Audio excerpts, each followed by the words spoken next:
আপনি কি জানেন হাসরের কঠিন দিনে কারা আল্লাহর স্পেশাল ভিআইপি গেস্ট বা মেহমান হিসেবে উপস্থিত হবে? কারা জান্নাতের খোঁজ করবে না, বরং জান্নাতি তাদের কাছে নিয়ে আসা হবে। হ্যাঁ, তারা হলেন মুত্তাকি।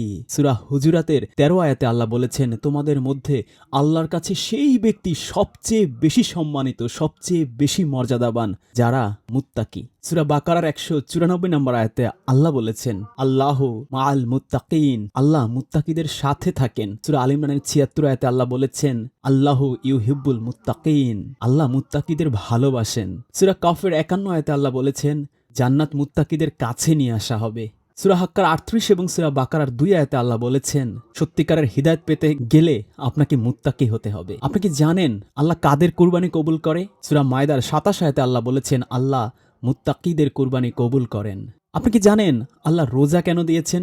সূরা বাকারার ১৮৩ আয়াতে আল্লাহ বলেছেন, যাতে তোমরা মুত্তাকি হতে পারো। মুত্তাকিদের ১৩টা গুণ রয়েছে। সূরা বাকারার ৩ আয়াত অনুযায়ী, নাম্বার ১, তারা অদৃশ্যে বিশ্বাস করে। নাম্বার ২, তারা সংযোগ প্রতিষ্ঠা করে। নাম্বার ৩, বিপদ আপদ হোক, সুখ দুঃখ হোক, সচ্ছল বা অসচ্ছল হোক, তারা আল্লাহর পথে ব্যয় করে। সূরা বাকারা ৩ এবং সূরা আল ইমরান ১৩৪ আয়াত। নাম্বার ৪, তারা আসমানি কিতাব ও আখিরাতে বিশ্বাস করে।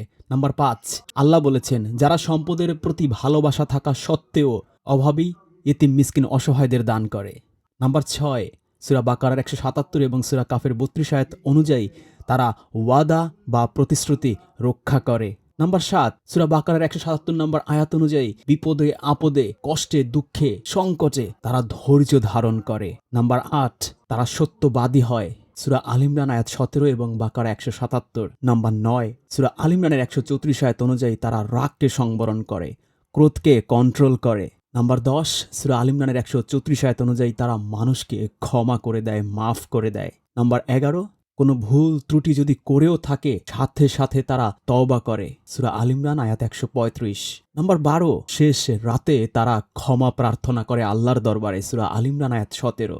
সূরা কাফ আয়াত ৩৩-এ ১৩ নম্বর গুণাবলী বলা হয়েছে, আল্লাহকে না দেখেও প্রকাশ্যে হোক আর গোপনে হোক তারা ভয় করে। এজন্যই সূরা ফুরকানের ৭৪ আয়াতে আল্লাহ আমাদের মুত্তাকিদের ইমাম বা নেতা হওয়ার দোয়া শিখিয়েছেন, রব্বানা হাবলানা মিন আজওয়াজিনা ওয়া যুররিয়াতিনা কুররাতা আয়ুনি ওয়াজআলনা লিল মুত্তাকিনা ইমামা। আল্লাহ রাব্বুল আলামিন আমাদের সবাইকে মুত্তাকি নয়, মুত্তাকিদের ইমাম বা নেতা হওয়ার তৌফিক দান করুন এবং আল্লাহর চোখে সর্বোচ্চ সম্মানিত এবং সবচেয়ে মর্যাদাবান মানুষ হওয়ার তৌফিক ইনায়েত করুন।